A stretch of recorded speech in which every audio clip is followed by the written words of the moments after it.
کبھی اللہ تعالی شانہ قربانیوں کا نتیجہ آدھ گھنٹے کے بعد نکالتے ہیں، کبھی 10 سال کے بعد، مگر نکالتے ضرور ہیں، اس لیے کہ اللہ کا وعدہ ہے قرآن میں، وَلَا تَهِنُوا وَلَا تَحْزَنُوا، ہمت مت ہارو، جو بھی حالات تم پر آ جائے ہمت مت ہارو، وَلَا تَحْزَنُوا، غم مت کرو، اس لیے کہ ہمارا وعدہ ہے کہ وَأَنْتُمُ الْأَعْلَوْنَ، بلند تو تم ہی رہو گے، وَأَنْتُمْ، تم ہی بلند رہو گے، إِن كُنتُمْ تَعْلَمُونَ، إِن كُنتُم مُؤْمِنِينَ، بس مومن رہو، مومن رہو، دل میں اعتقاد صحیح اور عمل تمہارے صحیح، دل شکستہ نہ ہو اور غم نہ کرو، دل تمہارا ٹوٹے نہیں، دل شکستہ نہ ہو اور غم نہ کرو، تم ہی غالب رہو گے اگر مومن ہو۔ الاسلام یعلو، آپ صلی اللہ علیہ وسلم کا وعدہ ہے کہ اسلام بلند رہے گا۔ هو الذی ارسل رسولہ بالہدی ودین الحق لیظہرہ علی الدین کلہ، وعدہ ہے قرآن کا۔ اس لیے ایسے حالات میں شکوک شبہات میں مبتلا نہیں ہونا چاہیے، اللہ کی حکمت پہ یقین رکھنا چاہیے، اللہ کی حکمت پہ، اللہ کی حکمت بھروسہ رکھنا چاہیے، اور جہاں کہیں جو کوئی پریشان حال ہے، جس درجے کی پریشانی میں ہو، جس درجے کی پریشانی میں ہو، ان کا تعاون کرنے کے لیے جس طرح انہیں خود بھی اللہ کی مرضیات پہ چلنا ضروری ہے، پوری امت کے لیے اللہ کی مرضیات پہ چلنا ضروری ہے۔ اگر ہم ہمارے ان فلسطینی بھائیوں اور بہنوں اور بچوں جو معصوم ہے، جو انوسنٹ ہے، جن کا کوئی قصور نہیں ہے، ان کو کسی قسم کا بھی فائدہ پہنچانا چاہتے ہیں، فائدہ، اور بہت ہی مؤثر فائدہ، اعلیٰ درجے کا فائدہ، تو میرے بھائیو توبہ کرو اللہ سے، اپنے گناہوں سے توبہ کرو، اور توبہ کر کے عزم کرو کہ آج کے بعد ہم اللہ کے دین پر، اللہ کی مرضی کے مطابق چلیں گے۔ اس سے بڑھ کر دوسرا کوئی مؤثر فائدہ نہیں۔ باقی سارے فوائد اس کے تابع ہیں، یہ قابو میں آیا تو باقی سارے اسباب کام آئیں گے، یہ قابو میں نہیں آیا تو کوئی سبب کام نہیں آئے گا۔ یہ میرا ایمان ہے، اور ہم سب کا ایمان ہونا چاہیے۔ اگر اللہ ہمارا نہیں ہوتا تو کوئی سبب ہمیں کام نہیں آئے گا، اللہ اگر ہمارا نہیں ہوتا، اور اللہ ہمارا تب ہوگا جب ہم اللہ کے ہوں گے، اللہ کی مرضی کے مطابق چلیں گے، تقوی اختیار کریں گے، اللہ کو ناراض کرنے والے ہر کام سے بچیں گے۔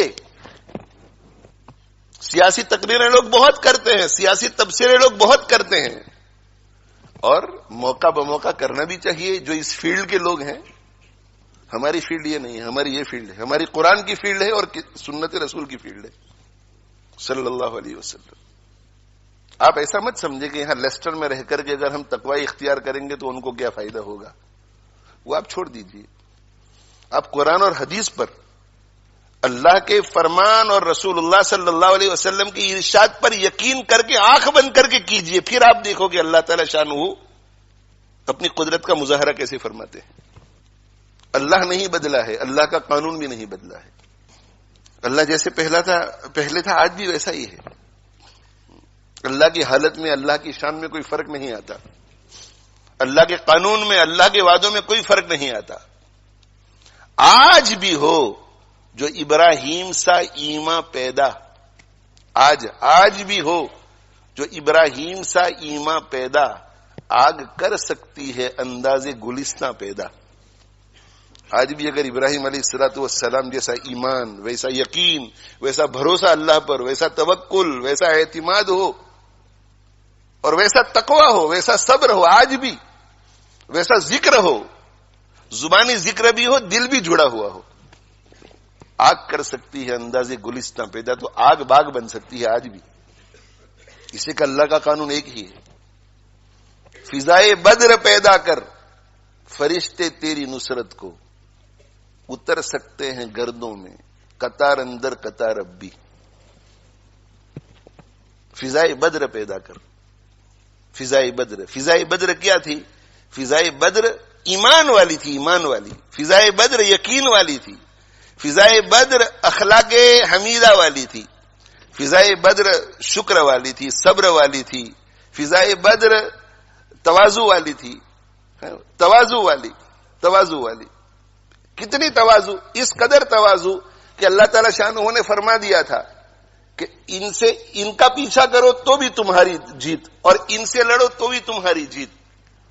اس کے باوجود بھی سید المرسلین صلی اللہ علیہ وسلم نے گردن اونچی نہیں کی، بلکہ حضرت ابو بکر صدیق رضی اللہ عنہ فرماتے ہیں کہ ہاتھ پھیلا پھیلا کے اللہ سے عاجزی کر رہے تھے، عاجزی کر رہے تھے.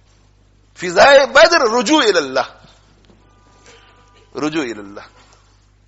حضرت جی مولانا الیاس صاحب رحمت اللہ علیہ ارشاد فرمایا کرتے تھے کہ بندے کو رجوع اللہ اس طرح کرنا چاہیے جیسے ایک لولا، لنگڑا، اندھا، بہرا، گونگا کرے.